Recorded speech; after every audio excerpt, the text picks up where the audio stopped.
Hello and welcome to our enrollment video for the physics courses offered in the LSR 7 school district. There are 3 physics courses offered at the high school level, 2 first-year courses and 1 second-year course. So what's the difference between our 2 first-year courses? First, physics is a high school level algebra-based course. It's for students interested in physics, but their math skills need to be polished. They should have a B- or higher in Algebra 1. AP Physics 1 is a college-level algebra-based course for those interested in physics, but their math skills are solid. These students should be co-enrolled in Algebra 2. Our second-year course, AP Physics 2, is also college-level based and algebra-based, and the prerequisite is AP Physics 1. The beauty of all 3 courses is they have a grade point weight associated with each one. If you notice, AP Physics 1 and AP Physics 2 have a 0.667 weight minimum. There is a potential of getting a full 1.0 weight if you take the end-of-year course exam offered by College Board. Let's talk about the progression. If you start with the high school level physics course called Physics, highly successful students from this course could be considered for the AP Physics 2 course. So you might take this your sophomore or junior year. You could also go straight into AP Physics 1 and then go to AP Physics 2. For those, as far as AP Physics 1, typically students would take it their junior or senior year.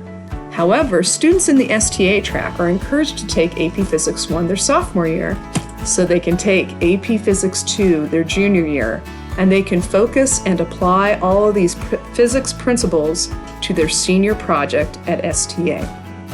Also, please note, future engineers should try to take this course in high school. For those that are taking fundamentals of physics and chemistry, if you loved the physics course, the physics section, go ahead and take our physics class the next year. All you need to be is enrolled in Algae Geo 3. What concepts do we learn in these physics course? Now, I realize as a physics teacher, these lists of topics probably don't mean a lot to you. So what I want to focus on is physics and AP Physics 1. As far as the yellow, those are the additional concepts that will be offered in AP Physics 1. So there's a lot of overlap. So if you start with physics and go to AP Physics 1, there will be a lot of review, but you'll be practicing your math skills. AP Physics 2 has a lot of different topics, and believe it or not, they all come together to support one overarching concept. So, what do we do in our physics courses?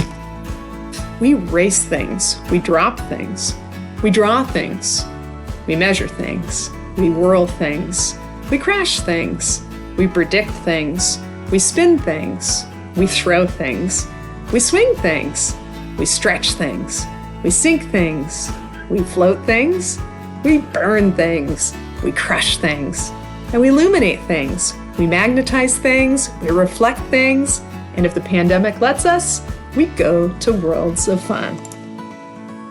So who takes our physics courses? First, someone who's interested in an active science class. Also, someone who's interested in a field that uses physics. If you look at this list and see something that you're interested in pursuing, come take a physics course.